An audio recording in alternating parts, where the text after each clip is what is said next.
ஏஷியாவில் இன்னைக்கு நிறைய கண்ட்ரீஸ்ல international Panda டேவா celebrate பண்றாங்க. இந்தியாவில் வந்து இதை பயங்கரமா செலிப்ரேட் பண்றாங்க. அவங்களுடைய பயங்கரமான சிம்பிள் பாண்டா அப்படின்னு சொல்லலாம். ஒன் ஆஃப் த பெஸ்ட் ட்ரெஷரர்ஸ் அப்படின்னு சொல்லுவாங்க சைனால.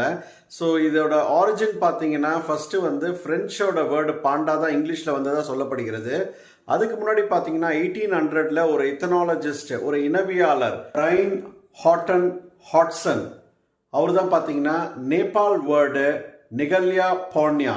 ஸோ இந்த வேர்டு தான் மருவி பாண்டான்னு சொல்லப்பட்டதா சொல்லப்படுகிறது. நிகல்யா பாண்யா அப்படின்னா நேபாளில் பேம்பு ஈட்டர் அப்படின்னு அர்த்தம்.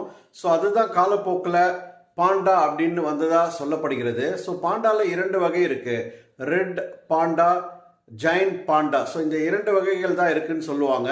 உலகம் ஃபுல்லா வந்து சில கண்ட்ரீஸ்ல தான் இருக்கு. நாள் உருவாக்குனதுக்கு காரணமே என்னன்னு பாத்தீங்கன்னா மக்களுக்கு எஜுகேட் பண்ணணும். பாண்டா ரொம்ப கம்மியாயிடுச்சு, அதை பாதுகாக்கணும் அப்படின்றதுனால தான் இந்த நேஷனல் பாண்டா டே